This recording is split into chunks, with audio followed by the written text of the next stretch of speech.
शिर्डीमध्ये साईबाबा संस्थानच्या भक्तनिवासामध्ये तरुणीचा विनयभंग करण्यात आलाय।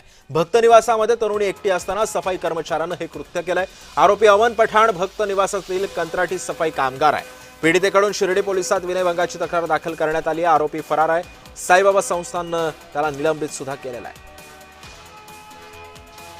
दरम्यान शिर्डीमधल्या भक्तनिवासातला हा सगळा धक्कादायक प्रकार आहे। तरुणीचा विनयभंग करण्यात आलेला आहे। तिथल्या सफाई कर्मचाऱ्यानंच हा विनयभंग केल्याची धक्कादायक बाब आता अखेर उघडकीस आलेली आहे। या प्रकरणी पोलिसांनी गुन्हा नोंद करून घेतलेला आहे।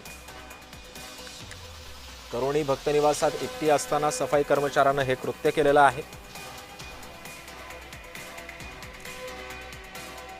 या पार्श्वभूमीवरती फरार सफाई कर्मचाऱ्याचा शोध सध्या पोलीस घेत आहेत।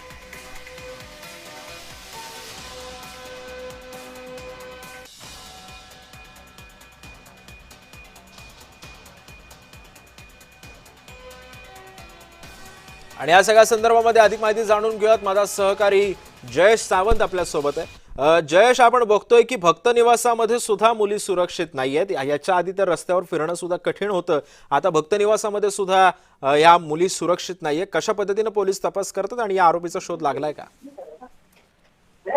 एकंदर सिद्धेश, आपण जर बघितलं तर शिर्डी साईबाबाच्या दर्शनासाठी जे आहेत देशाविदेशातून नव्हे तर परदेशातून देखील मोठ्या संख्येने साई भक्त शिर्डीत येतात आणि साई भक्त हे आपल्या सुरक्षेच्या दृष्टीने जे आहे शिर्डी साईबाबा संस्थांच्या माध्यमातून निर्माण केलेले भक्तनिवास जे आहेत त्या भक्तनिवासामध्ये आपण ते थांबतात। मात्र या ठिकाणी जे आहे परराज्यातून आलेल्या एका तरुण भाविकेचा विनयभंग झालेला जो धक्कादायक प्रकार घटना जी आहे ते समोर आल्यानंतर जे आहेत भक्तांमध्ये जे भीतीचं वातावरण तयार झालेलं आहे।